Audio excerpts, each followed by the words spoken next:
Ladies and gentlemen, this video is being recorded on December 10th, 2024, during the 2024 World Chess Championship match between the champion Ding Liren from China and the challenger Gukesh from India. The reason this video is being recorded today is because today is a rest day. The match is tied 6-6, and the players have 2 games remaining with a potential tiebreak day. But something caught my eye, and it's something about the challenger Gukesh. You see, Gukesh defeated Ding Liren with a very, very peculiar opening. And the very next day, superstar Indian Grandmaster Arjun Erigaisi played the exact same opening in the Qatar Masters chess tournament. Could Arjun Erigaisi be helping Gukesh prepare for the World Chess Championship? Or is it just merely a coincidence that they prepared the exact same venomous opening 2 days apart and both used it to win a game? In this video, I'm going to show you the game of Arjun Erigaisi, and you are more than welcome to speculate about whether or not these two are working together. Oh, and the game that I'm about to show you is probably the craziest game of chess you've seen in the last 10 years, and it ends with checkmate on the board. Before I show you this game, I'd like to thank the sponsor of today's video, AeroPress. Folks, I have a secret. I usually drink coffee twice a day, but I am terrible at making it. And that is why AeroPress is perfect for me and maybe for some of you. I've been using mine to make delicious, velvety, rich coffee for a while now. And now their newest innovation, the AeroPress Go Plus, is the first product to make a delicious coffee using a brewing system made for life on the go. This year I had to travel for work to 8 different countries. So if you're traveling often or you're simply always in a rush like me, this is the perfect product for you. Let me show you how easy it is to use. First things first, you gotta boil some water. I like mine a little bit on the hotter side. You throw in a filter and attach this to this. Scoop some coffee. I personally like 3 scoops, which is about 20 grams, and throw it in. I've already got some powder here, but obviously you can get some beans and grind them up. Now you pour in the hot water to the top and let it sit for a little bit.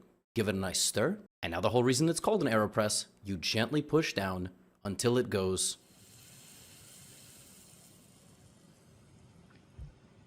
And there you go. Folks, I'm telling you, my coffee making ELO is like 200. And with the AeroPress Go Plus, I'm basically a grandmaster. The thing is almost like magic. And the good news for you is I have an incredible offer for you on the Go Plus. Visit aeropress.com/Gotham and use the code Gotham to save 20% off your order. That's aeropress.com/Gotham. And remember to use my code Gotham at checkout to save 20%. It's time to say goodbye to crappy coffee. And yes, to better adventures fueled by better coffee. Thanks so much to AeroPress for sponsoring. Let's get back to the video. Thank you, as always, to the very handsome and talented sponsored Gotham. And even though that was recorded yesterday, I have some more AeroPress-made coffee here. So this is going to be a very energetic recap. Anyway, what am I talking about? In a very pivotal game of the World Chess Championship, Game 11, Gukesh started with knight f3. Ding responded d5. And we had this position on the board, after which Gukesh played b4, which is a very dynamic and fascinating system where white voluntarily gives up the center, but tries to basically play with more space on the queen side.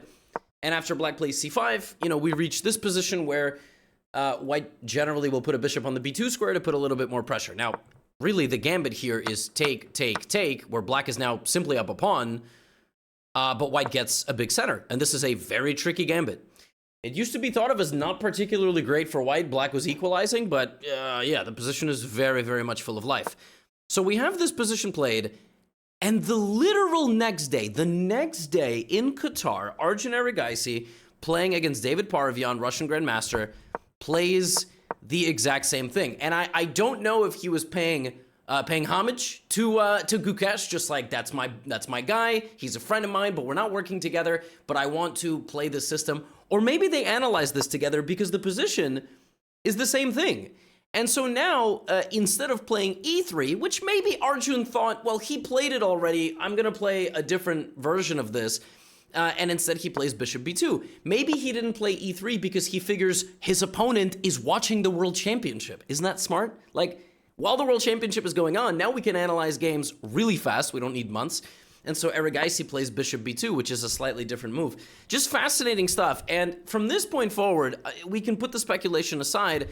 And I would like to show you the craziest game of chess you've probably ever seen. This is ridiculous that this game was played between 2 unbelievably strong grandmasters. This game looks like what a chess game looks like when you have a fever of 38 and you're like asleep and sweating, okay? So knight f6 is normal, and now Arjun plays g3.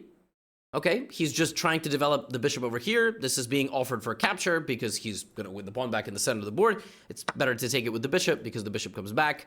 Yeah, here, Paravian thinks for 21 minutes. He thinks for 21 minutes, and he plays h5. And let me tell you right now, when the opponent tries to do this against you, yeah, it's going to be a lot of fun. White can obviously stop that, but that allows black to plant the knight very firmly on that square, and it's never going to be removed. So h5 is played. It's an open declaration of hostility toward Arjun Erigaisi's position, and oh, goodness me. I mean, this is just going to be tremendous theater. So now Arjun is out of his preparation, and he responds the best way. He responds with kind of a secret plan in this position, which doesn't look normal at all. You have to be so strong to figure this out. You play queen a4 check. Why? Why do you play queen a4 check? Well, because of this. Whatever blocks, you push the pawn forward. And you say, why couldn't you have just pushed the pawn forward? Well, if you did it like this, black would not have to have committed anything to that square, and also doesn't need to protect their king basically ever. And this way, black can play knight d7 and maybe play e5 pretty quickly. In fact, the computer already wants e5 straight away, which is nuts. Gambiting this pawn and trying to play h4. So queen a4 is played to force black to play a bit more passively, and now you cannot play e5 because there is a bishop to capture, and you can't really play h4. Just kidding, you can. So Paravian plays h4 anyway. He's just giving white a pawn. He's just saying, Arjun, if you take my pawn, what's going to happen is, if you do it this way, you have doubled isolated pawns, which is bad. If you do it this way, I'm going to get to play e5 and take over the center. And your little thing that you're doing here, your little sand castle you're building on the edge of the board, doesn't make any sense. It's just purely giving him a pawn. Purely. He's not going to sacrifice, because why would you do that? Right? There's nothing to gain. So he plays e5. This is one of the craziest positions I've ever seen. I mean, what even is this? Black is down a full pawn, but has dominant control of the center of the board, and he gave up an h-pawn, which you can even argue doesn't even make sense for black really to keep, because black gets an active rook. Like, what's worth more, a pawn or a really active rook? I don't know. Arjun plays d3. That move makes sense. You know, he wants to control the center and also develop his knight. Yeah, Paravian doesn't even hesitate. I mean, Paravian's got to play fast. When you give up a pawn in the first 10 moves, it's very difficult to just play the game normally, because if you just play the game normally, you're just down a pawn. You kind of got to cash in pretty quickly. Giving up a pawn, playing a gambit is kind of like day trading, all right? Sometimes you get $1,000, sometimes you lose $10,000. Or like day trading Forex or something. You know, it's risky business. You really got to know what you're doing. D takes e4, but Erigaisi activates a trap card here. Mirror Force. GG's. Is that card banned? I don't know. The best move here for white was just to play bishop g2. It was to play bishop g2 to put some pressure. And if pawn takes d3, obviously there's bishop b7. That's why the bishop is going to the g2 square. But the point here, and I don't really know why Arjun didn't play this move. Maybe he didn't like g5, which traps the knight. And after this e5, he might have not liked something about this position. Instead of that, he takes. And my man, David Paravian, is not going to play knight takes e4. David Paravian, in this position, sacrifices the rook on the 10th move. Now he takes. Why? Because a move ago, it would have been stupid to take. But now, he gives up the rook because he's got backup. The white queen is off over here, strutting through the field, while the king has been abandoned. The queen is the most powerful piece in the army, but she's gone. The bishop is standing here staring at a brick wall because he's weird and he's tripping. These pieces are all asleep. They are literally on home squares, asleep in their bunkers, and now an ambush is on the way. I mean, this is crazy. Bishop to g2, queen takes h4. David Paravian is better with the black pieces despite being down 2 points of material and not having a rook. This is not what happened in the World Championship. This game looks like two really big dudes at a bar that had too much to drink fighting over a football team, which I suppose would work both in America and in, let's say, Europe, because football club means football club, and football club here is not a club, it's just NFL. And let me tell you, big guys at bars fight over both, all right? You know, That's just the truth. Now, rook to f1. Rook f1 looks like the rook tripped out. Obviously, it looks like you can castle here, but if you show your opponent your king is going to live here, yeah, he's going to die. That's not going to work. So rook f1. Rook f1 just looks like Arjun Erigaisi doesn't know how to castle. It looks like he moved his rook and then went, oh, wait, I can't do that. You got to touch the king first. But no, rook f1 is played. h2 is now promptly being given up. The crazy thing about this position is that if black plays bishop f5 and finishes his development, he's better.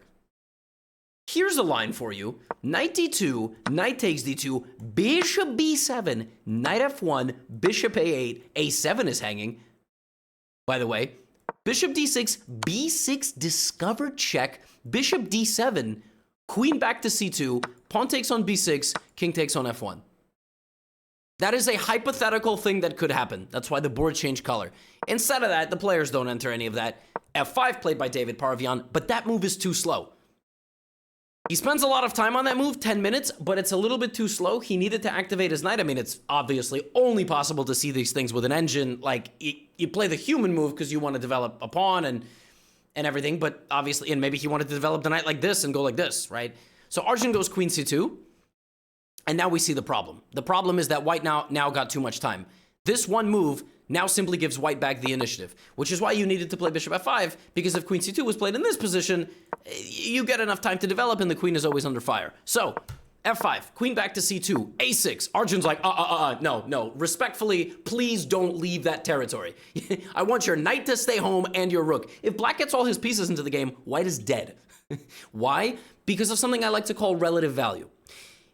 Intrinsic and starting value is rook on f1 is 5 and knight is 3. But relative value is the value of the piece during the game. This is not a 3-point knight, and this idiot is not a 5-point rook. They're probably both closer to 4. So if black gets more pieces in the game with all of this activity, white is cooked, as the kids say. A, B, C, B. That was a mistake. Apparently taking the pawn on b5 is bad, and yet again, Paravian needs to develop his knight. He's just trying to solve the problems of the position without developing the rest of the pieces. Apparently. I mean, I have no idea what the hell is going on in this game. So pawn takes b5, and now Arjun plays c takes b5. Normally, it's better to take toward the center and maybe trade off one of black's active pieces, but Arjun creates more imbalance because he's a lunatic. And now he has a 2-on-1, so he has 2 pawns running against 1 pawn, which if you clear all the pieces off the board, is going to be a passed pawn. It's going to promote.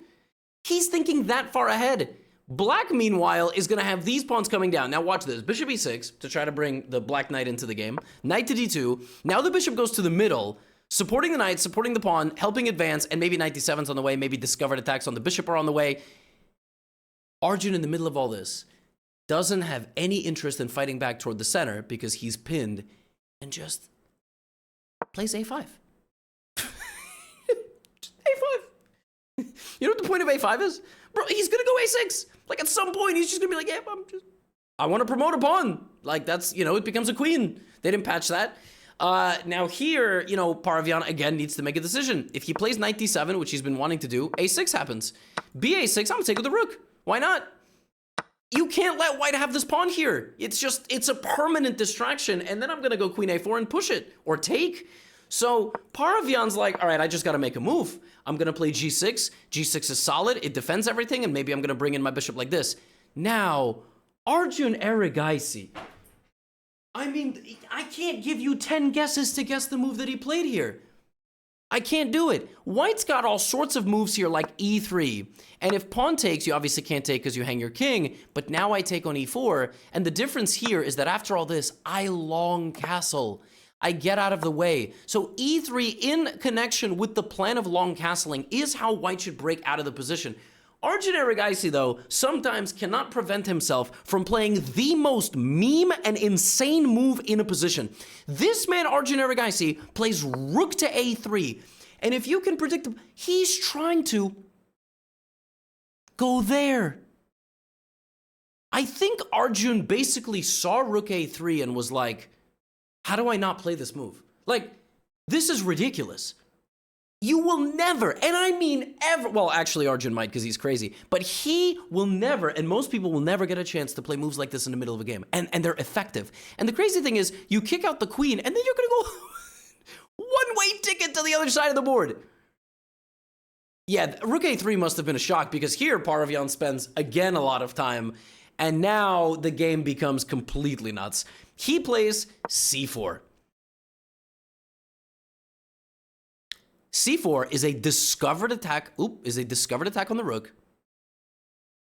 And the point is you go c3 with a fork. And guess what? The best move is this. Why?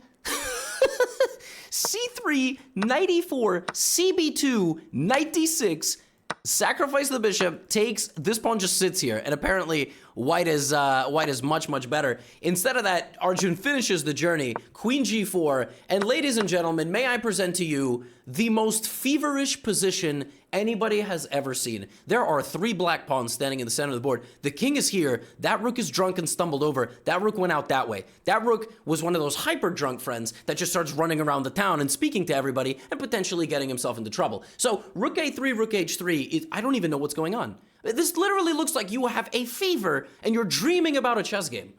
Why are the 2 pawns there? Why are 4 of black's pieces on home squares while the queen and bishop and 3 pawns are like doing all the work? Rook g3, and now it gets even crazier. At this point, you know, Arjun's trying to kick out his queen. Paravyan plays bishop b4 check. Finally, the bishop moved. Nobody can block the check. So you straight up gotta go here. Yo. Queen goes back to e6. Now, black is a move away from winning the game. If black plays d3 or pushes in, like, it's over. So this is a very aesthetic move because you take a free pawn and you split the pawns. Now you kind of have like a tooth gap, right? It's like you got, boop, a tooth fell out in the middle. So black plays rook a5.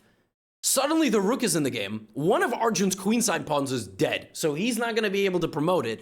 Rook takes b5 is probably going to be played, or rook a1. Like, obviously, the bishop is protecting it, but this is basically game over. I mean, white is also in a very scary position. c3 is a threat. If you take it, bishop b3 wins the queen. Like, just so you understand, this is game over. You just lose here. So the game is hanging on an edge, completely on an edge.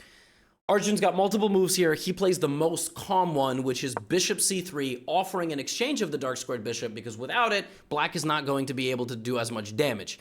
The best move here for black, which is really tough to play because Paravyan didn't leave himself enough time, and that's actually the most upsetting part about this game, is that he has to play the rest of the game on the bonus time. In chess, you get 30 seconds every time you make a move, in classical chess, slow games.